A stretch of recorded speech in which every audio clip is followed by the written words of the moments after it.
Hi, my name is Nicole Clark. I'm a registered dietitian and the Family and Consumer Science Agent in La Plata County down here in Southwest Colorado. This presentation is about giving your energy to movement, and the hope is that we will distinguish exercise from movement and will identify a type of physical activity that provides the greatest benefit and, more importantly, explain why. Last but not least, you'll walk away from this and being able to select a physical activity that is achievable to you on a personal level. So, according to the Center for Disease Control, only 53% of American adults engage in the minimum amount of aerobic activity a week, which just so happens to be 150 minutes of moderate intensity activity, which also means that 47% of the population is not getting enough exercise. So there must be a reason for that. And frankly, we all have one. Even those who exercise regularly, they still battle the big but. That being the one that comes at the end of, I should exercise. Coming up with excuses is easy. I'm sure you all have your top 5. Maybe it's too hot or too cold. It's too windy. I don't like going to gyms. Maybe you just don't like sweating. Then there's the 2 big ones.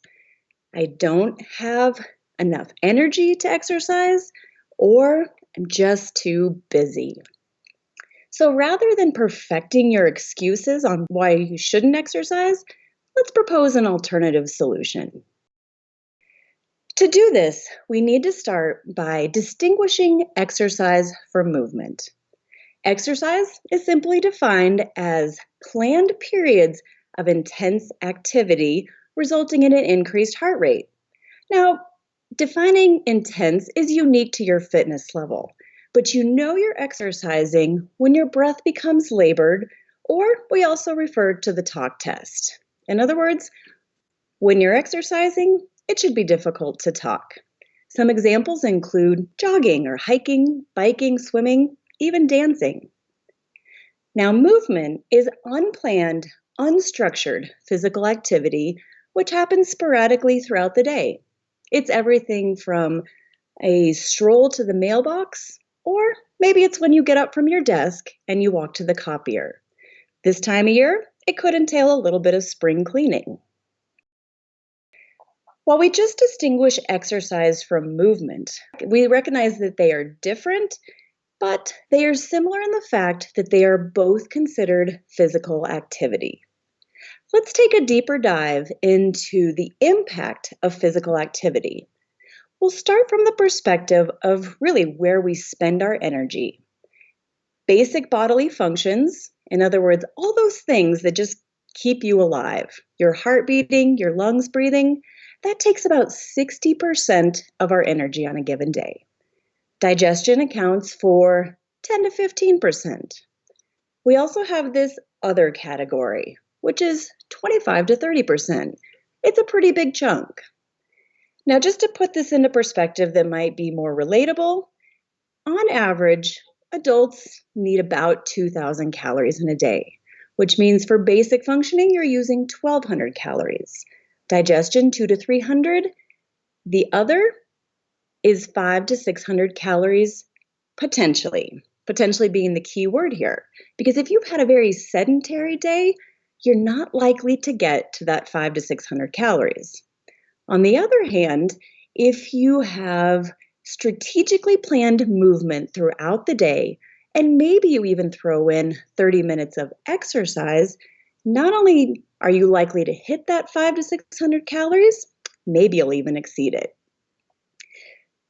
So the point is that physical activity is a significant opportunity to improve your health.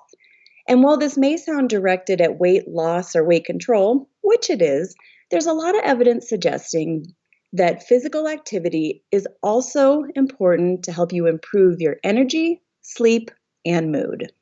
Knowing that physical activity has such potential, let's continue to explore why we might want to focus on movement rather than just exercise. Let's start by circling back to the definition of exercise and look at some of these facts.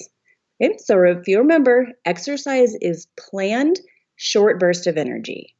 The fact that it is planned automatically creates a barrier. As you remember, one of those big buts is time. The other fact is that it's a short burst of energy. So you've got 24-hour day, and if you're exercising, chances are you may be spending 30 to 60 minutes engaged in exercise. Relatively speaking, not a lot of time. Next point is that you may or may not do it daily. Even those who do exercise typically take a rest day from exercise. And if there isn't any strategic movement on those rest days, well, it's a pretty sedentary day. Last, we remember that only half the population is exercising in the first place, which means another half is not. So for those who are not exercising regularly, why focus on what you aren't or won't do? Instead, let's look at what you can or will do because that's possibly more achievable. As we shift over to the movement facts, one, it's unplanned, it's spontaneous. That means that at any point, I could decide that I'm going to do a couple of squats, or maybe I do some arm circles.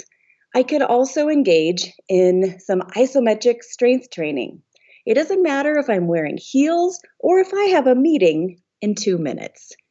The next point is that movement happens on a daily basis. Unless you plan on staying in bed all day, chances are you're going to get some movement in there. Which leads us to point 3, is that there's just a lot of opportunity for movement, likely because point 1 and point 2 remove a lot of those barriers to physical activity. The American Heart and Diabetes Association recognized that movement is one of the most effective techniques for reducing cardiovascular disease, mortality, and morbidity. And of course, there's other benefits to movement aside from those future-oriented ones. In fact, in one small study back from 2008, it was recognized that there was a 65% improvement in energy for those that were engaged with low intensity physical activity. In other words, movement. So, those are just a couple of reasons of why movement might be of greater value. But honestly, the most impactful why is the one that speaks to you. Big picture, something is better than nothing. And while this figure demonstrates that vigorous activity has the greatest impact on mortality reduction, I'll argue that the greatest impact for physical activity is the one that you're going to do. So, based on what you've learned, movement offers many health benefits while simultaneously removing the barriers to physical activity. Of course, transitioning from a sedentary lifestyle to one that incorporates movement takes some action. So set yourself up for success by reflecting on these 2 questions. First, what opportunities exist in the environment and situations that you're surrounded with? Think about your home, your work, maybe even more challenging situations such as when you're traveling. Is there an opportunity for a standing desk?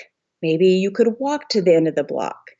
When you're picking up your laundry basket, could you squat, pick it up, and then do it again?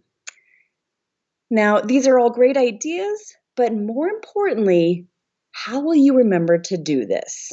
Habits are strong, and so we need something that will act as a cue to remind us to move more often. These cues can be situational, such as, oh, it's time for another Zoom meeting. I guess I'll go ahead and stand up now. Or maybe you use something a little more readily available, such as your phone. Any one of these will work so long as you use it. Finally, when will you start doing this? I'd argue that today is as good a day as any. So you're motivated to start to make some changes and add movement into your life, but you need some resources. Check out any one of these links for ideas on how to. There's videos. There's also different movement ideas just to get your brain thinking in a creative fashion. Maybe you're not quite convinced that movement is a great approach to improving your health. Okay, so there's resources here to help improve your knowledge and get you moving in the right direction. Thank you, and I look forward to hearing your success stories.